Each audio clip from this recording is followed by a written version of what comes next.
Pourquoi ce colloque justement? Eh bien, parce que d'abord, je suis un agité, mais en dehors de cette considération, il y a le fait que je suis extraordinairement préoccupé par l'explosion démographique de l'Afrique. Et avec toute la sympathie que je porte aux Africains,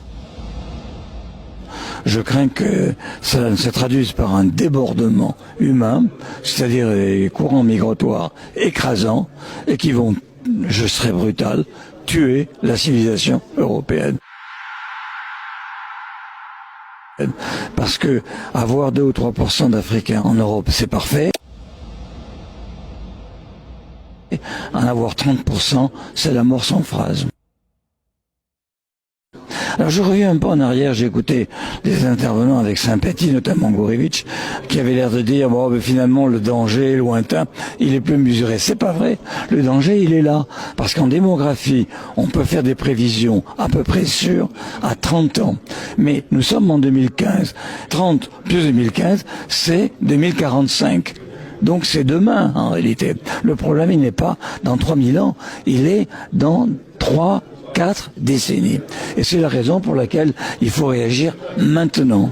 D'ailleurs, ce que je propose, ce n'est pas de larguer des bombes atomiques sur l'Afrique. Ce que je propose, c'est un plan Marshall massif. C'est un plan Marshall massif. C'est un plan Marshall massif pour le développement de l'Afrique. Un plan conditionnel, mais quand même qui soit contrôlé, comme d'ailleurs le fait le Fonds monétaire international.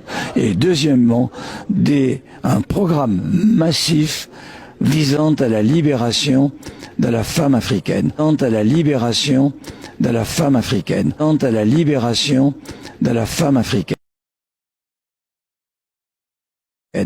La condition féminine en Afrique, qu'on le veuille ou non, est abominable. Elle l'est encore abominable. Or, c'est la femme africaine qui détient la clé de l'avenir du continent.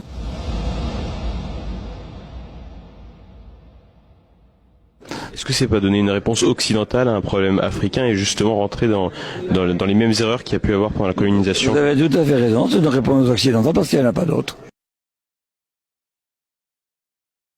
C'est un problème africain parce que c'est pas le nôtre. Nous, c'est l'inverse. Nos femmes n'ont pas assez d'enfants. Et on leur reproche suffisamment, avec suffisamment de force. Et donc, par conséquent, puisque les Africains n'ont pas été capables d'inventer la réponse eux-mêmes, eh bien, il faut bien que quelqu'un le fasse. Et c'est nous.